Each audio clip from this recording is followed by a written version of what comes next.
Halo, baik. Saya akan menjelaskan. Perkenalkan, nama saya Tessa Berala Kaingat, NIM 2405065 dari jurusan Teknologi Informatika. Saya akan menjelaskan tentang pengambilan keputusan. Penjelasan singkat tujuan presentasi dan pentingnya pengambilan keputusan dalam organisasi. Menyampaikan informasi, menyajikan data, laporan, atau ide kepada audiens secara sistematis. Mendukung pengambilan keputusan, memberikan analisis dan rekomendasi yang relevan untuk membantu pemimpin atau tim membuat keputusan strategis.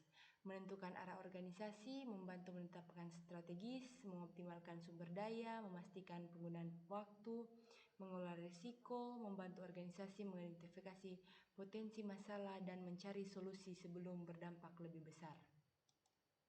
Dasar-dasar pengambilan keputusan. 1. Pendekatan intuitif. Definisi pendekatan intuitif mengandalkan perasaan atau naluri seseorang untuk membuat keputusan tanpa mengandalkan data atau analisis yang mendalam.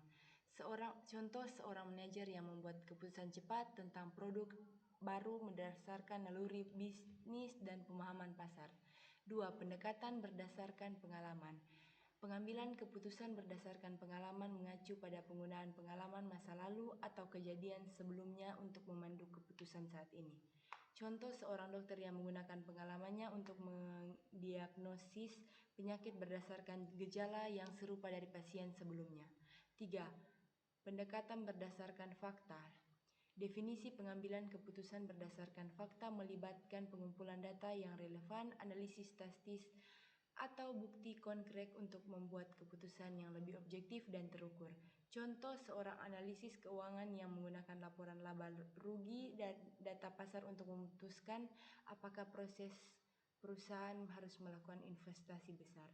4. Pendekatan wewenang. Definisi pendekatan wewenang mengandalkan keputusan yang diambil oleh orang yang memiliki otoritas atau kekuasaan dalam organisasi seperti pemimpin, manajer, atau pihak berwenang. Contoh, seorang CEO yang memutuskan arah strategis perusahaan tanpa melalui proses konsultasi yang luas dengan staf. Berikan kelebihan dan kelemahan dari masing-masing pendekatan. Pendekatan intuitif, kelebihan, cepat, efektif dalam situasi tidak pasti. Kelemahan, subjektivitas tinggi. Keputusan cenderung dipengaruhi oleh perasaan atau pandangan pribadi yang menimbulkan bias. 2. Pendekatan berdasarkan pengalaman. Kelebihan, pengalaman nyata mengurangi ketidakpastian. Kelemahan, ketergantungan pada masa lalu. Pengalaman masa lalu tidak sesuai relevan untuk situasi baru atau yang berbeda. 3. Pendekatan berdasarkan fakta. Kelebihan, objektif, terukur dan dapat diuji. Kelemahan, membutuhkan waktu mengumpulkan dan menganalisis data, dapat memakan waktu, terutama jika data yang dibutuhkan tidak mudah diperoleh. 4. Pendekatan wewenang. Kelebihan, keputusan cepat, kepastian. Kelemahan, potensi untuk kesalahan otoritas. Proses pengambilan keputusan. 1. Pengumpulan informasi. Setelah masalah diidentifikasi, langkah berikutnya adalah pengumpulan informasi yang relevan. Contoh, mengumpulkan data tentang preferensi pelanggan, analisis kompetitor, dan tren pasar. 2. Identifikasi alternatif, menghasilkan berbagai alternatif atau solusi untuk masalah yang dihadapi. Contoh, mencari alternatif strategi pemasaran seperti iklan, digital, promosi, atau perubahan harga. 3. Evaluasi alternatif. Setiap alternatif dievaluasi berdasarkan kriteria yang relevan seperti biaya, manfaat, risiko, waktu, sumber daya yang diperlukan, dan dampaknya terhadap tujuan jangka panjang. Contoh, menghitung biaya dan potensi keuntungan dari setiap strategi pemasaran. 4. Memilih alternatif terbaik. Deskripsi.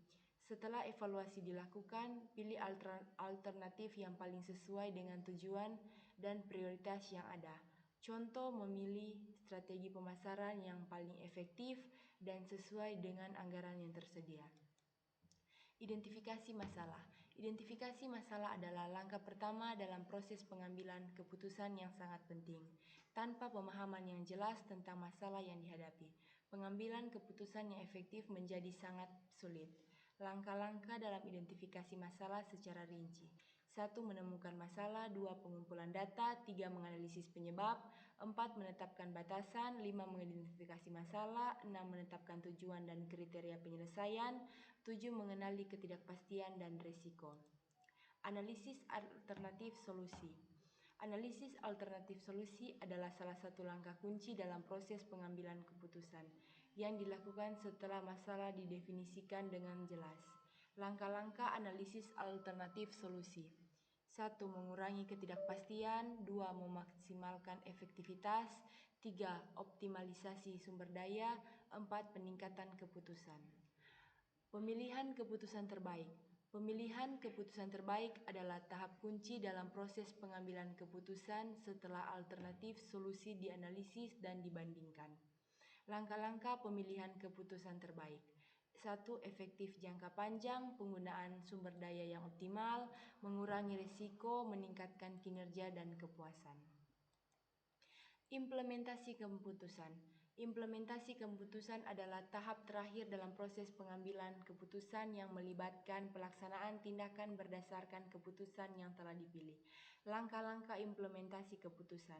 1. Keberhasilan keputusan, penggunaan sumber daya yang efisien, mengatasi hambatan dan masalah, peningkatan kinerja. Evaluasi hasil. Evaluasi hasil adalah tahap terakhir dalam proses pengambilan keputusan yang bertujuan untuk menilai efektif dan dampak dari keputusan yang telah diimplementasikan. Langkah-langkah hasil evaluasi. Menilai keberhasilan keputusan, meningkatkan proses pengambilan keputusan, meningkatkan akuntabilitas, peningkatan berkelanjutan. C. Jenis-jenis pengambilan keputusan. 1. Pengambilan keputusan rasional. Keputusan rasional dibuat dengan menggunakan logika dan analisis objektif. Contoh, seorang manajer memilih vendor berdasarkan harga, kualitas, dan waktu pengiriman yang paling sesuai dengan kebutuhan perusahaan.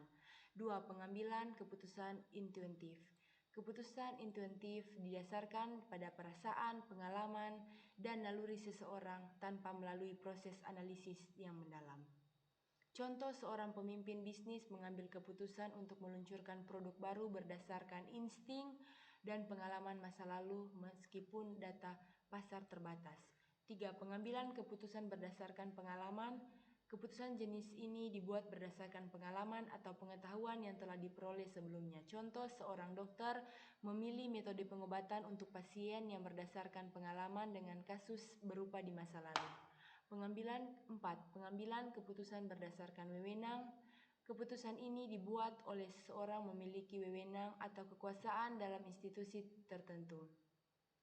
Contoh, CEO memutuskan untuk merger dengan perusahaan lain tanpa meminta persetujuan langsung dari semua pihak. Pengambilan keputusan terprogram vs tidak terprogram. Pengambilan keputusan terprogram adalah keputusan yang diambil dalam situasi yang sudah rutin berulang dan memiliki prosedur yang jelas. Pengambilan keputusan tidak terprogram adalah keputusan yang diambil dalam situasi yang unik dan tidak biasa dan penuh ketidakpastian. Keputusan strategis, taktis, dan operasional. Keputusan strategis adalah keputusan jangka panjang yang dibuat oleh pemimpin puncak dan berdampak besar pada arah dan berkelanjutan organisasi. 2. Keputusan taktis. Keputusan taktis diambil di tingkat manajerial menengah dan fokus pada pencapaian tujuan jangka menengah. 3. Keputusan operasional. Keputusan operasional adalah keputusan sehari-hari yang diambil di tingkat manajer bawah atau karyawan. Keputusan dalam kondisi pasti, risiko, tidak pasti, dan konflik. Keputusan dalam kondisi pasti diambil ketika hasil dari setiap alternatif yang tersedia sudah diketahui dengan pasti. Keputusan dalam kondisi risiko diambil ketika pengambilan keputusan menghadapi situasi yang mengandung beberapa tingkat ketidakpastian, namun probabilitas dari hasil yang mungkin dapat dihitung atau diprediksi. Keputusan dalam kondisi tidak pasti diambil ketika informasi yang diperlukan untuk membuat keputusan tidak lengkap. atau tidak tersedia sama sekali. Keputusan dalam kondisi konflik terjadi ketika ada perbedaan pendapat, tujuan, atau kepentingan antara berbagai pihak yang terlibat dalam pengambilan keputusan. Faktor-faktor mempengaruhi pengambilan keputusan. 1. Faktor internal yang berasal dari dalam individu atau organisasi yang dapat memengaruhi cara pengambilan keputusan. 2. Faktor eksternal, faktor yang berasal dari luar individu atau organisasi yang dapat memengaruhi proses pengambilan keputusan. Sertakan contoh bagaimana faktor ini memengaruhi keputusan organisasi. Faktor internal adalah pengalaman, pengetahuan, nilai, dan etika. Faktor eksternal adalah lingkungan, sosial, dan teknologi. Contoh kasus nyata atau simulasi. Faktor internal, pengalaman, pengetahuan, nilai, dan etika. Contoh sebuah perusahaan manufaktur menghadapi masalah kualitas produk. Jenis keputusan yang diterapkan dalam kasus tersebut. Kasus pengambilan keputusan strategi ekspansi pasar internasional, jenis keputusan strategis. Keputusan ekspansi pasar internasional adalah keputusan jangka panjang yang melibatkan sumber daya besar dan memengaruhi arah pertumbuhan perusahaan. Kesimpulan adalah proses penting dalam manajemen yang memengaruhi arah dan keberhasilan suatu organisasi. Sekian dan terima kasih.